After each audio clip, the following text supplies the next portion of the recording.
இன்றைக்கி நம்ம பார்க்க போகிற ரெசிபி நல்ல ஒரு சுவையான ஆம்லெட் குழம்பு எப்படி செய்கிறதுன்னு பார்க்க போகிறோம். முட்டை குழம்பையே கொஞ்சம் வித்தியாசமாக செய்யணுன்னு விருப்பப்பட்டீங்கன்னா இந்த மாதிரி ட்ரை பண்ணி பாருங்கள். முட்டையை விரும்பி சாப்பிட்றவங்க இந்த மாதிரி செஞ்சு பாருங்கள். இந்த ஆம்லெட் குழம்பு இட்லி, தோசை, சப்பாத்தி, பரோட்டா, சாதத்தோடெல்லாம் ரொம்ப சுவையாக இருக்கும். இந்த ஆம்லெட் குழம்பை சூடாக சாப்பிட்றதுக்கும் ரொம்ப நல்லாயிருக்கும். எப்படி செய்யலான்னு பார்க்கலாம். ஃபஸ்ட்டு இதுக்கு ஒரு மசாலா அரைச்சிடலாம். வறுத்து அரைக்கணும். அதுக்கு ஸ்டவ்வில் ஒரு கடாய் வச்சுருக்கேன். அதில் எண்ணெய் 1 ஸ்பூன் விட்டு 1 டேபிள் ஸ்பூன் மல்லி, 1 டீஸ்பூன் ஜீரகம், பட்டை 2 துண்டு, கிராம்பு 4, 1 டீஸ்பூன் மிளகு எல்லாம் சேர்த்து நல்லா வறுத்துக்கலாம்.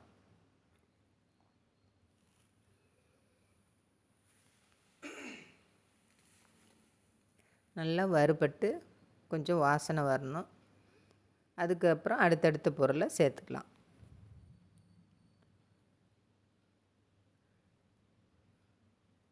இப்போ இஞ்சி ஒரு பெரிய துண்டு சேர்த்துக்கலாம். அதே 3 பீஸாக கட் பண்ணி சேர்த்துருக்கேன். பூண்டு ஒரு 10 பல் சேர்த்துக்கலாம். சின்ன வெங்காயம் ஒரு 20 to 25 சின்ன வெங்காயம் சேர்த்துக்கலாம். சேர்த்து எல்லாத்தையும் நல்லா வதக்கிக்கலாம். சின்ன வெங்காயம் இல்லைன்னா நீங்கள் பெரிய வெங்காயம் கூட சேர்த்துக்கலாம். சின்ன வெங்காயம் சேர்த்தா நல்லா டேஸ்ட் கொடுக்கும். ரொம்ப நல்லாயிருக்கும் குழம்பு சுவையாக. இப்போ தக்காளி மீடியம் சைஸில் 2 தக்காளி கட் பண்ணி சேர்த்துக்கலாம். எல்லாம் சேர்த்து நல்லா வதக்கி விட்டுறலாம்.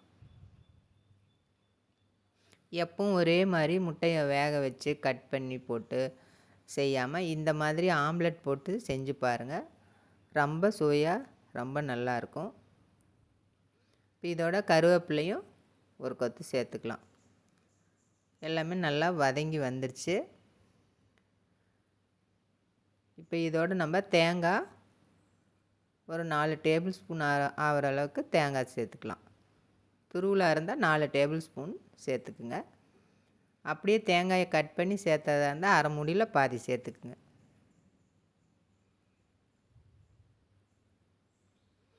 அதையும் சேர்த்து வறுத்துக்கலாம். இதை ஆறட்டுன்னு நம்ம அரைச்சிட்டு வந்துடலாம். இப்போ முட்டையை ஒரு பாத்திரத்தில் உடச்சி ஊற்றிக்கலாம். நான் ஒரு 7 முட்டையை உடச்சி ஊற்றிக்கிறேன். இந்த மாதிரி நல்லா உடச்சி ஊற்றிட்டு அதோடு நம்ம ஆம்லெட் போடுறதுக்காக ஒரு பெரிய வெங்காயம் பொடியாக கட் பண்ணி சேர்த்துக்கலாம். பச்சை மிளகாய் 2 பச்சை மிளகாய் கட் பண்ணி சேர்த்துருக்கேன். நீங்கள் உங்கள் காரத்துக்கு தகுந்த மாதிரி கூட்டிய குறைச்சோ சேர்த்துக்குங்க. மல்லி இலை கொஞ்சமாக சேர்த்துக்கலாம்.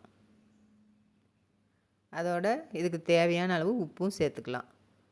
சேர்த்து நல்லா அடித்து எடுத்து வச்சுக்கலாம். நல்லா கலந்துக்கணும். உப்பும் கரையணும். இந்த மாதிரி நல்லா கலந்துவிட்டு எடுத்து வச்சுக்கலாம்.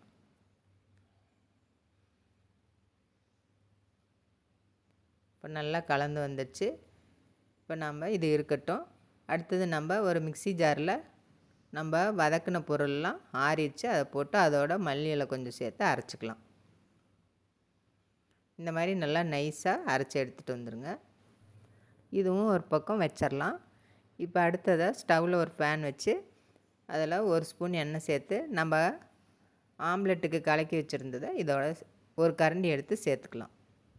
சேர்த்து ரொம்ப வேக விடக்கூடாது. கொஞ்சம் வெந்தோடனே அப்படியே நம்ம மடக்கி போட்டு எடுத்து வச்சுக்கலாம். 2 பக்கம் திருப்பி போட்டுலாம் வேக விட தேவை. ஒரு பக்கம் லைட்டாக வெந்தால் போதும். நம்ம அப்படியே மடக்கி விட்டு எடுத்து வச்சுக்கலாம். இந்த மாதிரியே எல்லாத்தையும் ஊற்றி எடுத்து வச்சுட்டு இப்போ அதையே நம்ம கட் பண்ணிக்கலாம். நம்ம ஊற்றி வச்ச ஆம்லெட்டையே கட் பண்ணி எடுத்துக்கலாம்.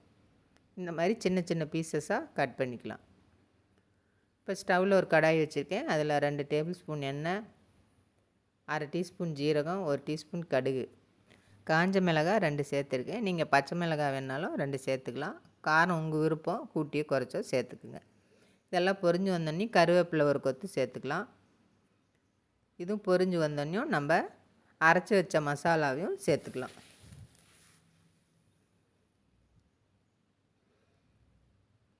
சேர்த்து நல்லா கலந்து விட்டுக்கலாம்.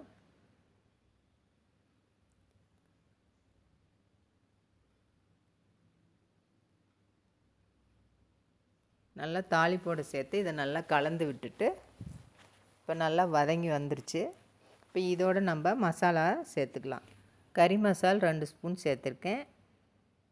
மிளகாத்தூள் 1 டீஸ்பூன், மஞ்சத்தூள் 1/4 டீஸ்பூன், கரம் மசாலா 1 டீஸ்பூன், உப்பு 2 டீஸ்பூன். இதெல்லாம் சேர்த்து நல்லா கலந்து விட்டுட்டு தண்ணி சேர்த்துக்கலாம். நம்ம இப்போ ஒரு நிமிஷம் நல்லா கலந்து விட்டுறலாம். இப்போ நம்ம மிக்ஸி ஜார்லேயே தண்ணி சேர்த்து கலந்து ஊற்றிக்கலாம். இப்போ நம்ம தேவையான அளவு தண்ணி சேர்த்துக்கலாம். நான் இதுக்கு 1 லிட்டரு தண்ணிக்கு மேலே சேர்த்துருக்கேன். நல்லா சேர்த்து கலந்து விட்டுக்கலாம். நல்லா பச்சை வாசனை போகிற அளவுக்கு நல்லா கொதித்து திக்காகி வரணும். அதனால் தண்ணி கொஞ்சம் அதிகமாகவே சேர்த்துக்கணும். பச்சை வாசனை போகிற அளவுக்கு நல்லா கொதித்து வரணும். அதனால் தண்ணி கொஞ்சம் அதிகமாக சேர்த்துக்கலாம்.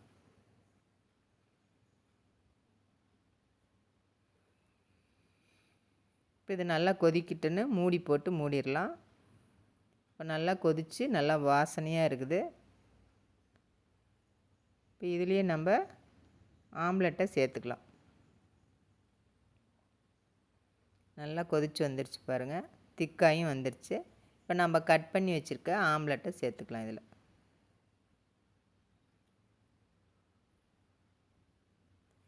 எல்லா ஆம்லெட்டையும் இதில் நல்லா சேர்த்து மீடியம் ஃப்ளேமில் வச்சு மூடி போட்டு ஒரு 2 நிமிஷம் நல்லா வேக வச்சு எடுத்துக்கலாம். கொதிக்கிட்டுன்னு இப்போ ஆம்லெட்டுக்குள்ளே மசாலா இறங்கிரும். ரொம்ப டேஸ்ட்டாக இருக்கும்.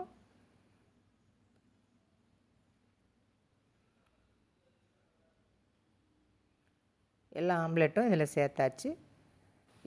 மூடி போட்டு ஒரு 2 நிமிஷம் மீடியம் ஃப்ளேமில் வச்சு எடுத்துக்கலாம். இப்போ நல்லா பாருங்கள், மசாலாலாம் உள்ளே இறங்கி நல்லா கொதித்து வந்துருச்சு. ஆம்லெட்டு முட்டை குழம்பு ரெடி ஆயிடுச்சு. இதுக்கு மேலே இப்போ மல்லி இலை தூவி நம்ம கலந்து விட்டுக்கலாம். நல்லா வாசனையாகவும் இருக்குது, நல்ல டேஸ்ட்டாகவும் இருக்கும். நீங்களும் இதே மாதிரி உங்கள் வீட்டில் செஞ்சு பாருங்கள். நல்லா கலந்து விட்டுக்கலாம். இன்னும் திக்காக வேணும் அப்படின்னாலும் நீங்கள் இன்னும் ஒரு 5 நிமிஷம் நல்லா கொதிக்க விட்டு திக்காக்கிக்கலாம். இந்த ஸ்டேஜ்லேயும் ரொம்ப டேஸ்ட்டாக இருக்கும். இது வந்து இட்லி, தோசை, சப்பாத்தி, பரோட்டா, சாதம் எல்லாத்துக்குமே ரொம்ப அருமையாக இருக்கும். இது மாதிரி செஞ்சு கொடுத்தீங்கன்னா வித்தியாசமாக எல்லாருமே கேட்டு வாங்கி சாப்பிடுவாங்க. வேண்டானே சொல்ல மாட்டாங்க. அந்தளவுக்கு ரொம்ப டேஸ்ட்டாக இருக்கும். நான் இன்றைக்கி தோசைக்கு தான் இது ரெடி பண்ணியிருக்கேன். ரொம்ப அருமையாக இருக்கும். சாதத்துக்கும் ரொம்ப அருமையாக இருக்கும். சூடான சாதத்தோடு நீங்கள் இதை சூடாக சேர்த்து சாப்பிடல அவ்வளோ அருமையாக இருக்கும். நீங்களும் செஞ்சு பாருங்கள். லைக் பண்ணுங்கள், ஷேர் பண்ணுங்கள், சப்ஸ்கிரைப் பண்ணுங்கள். நன்றி, வணக்கம்.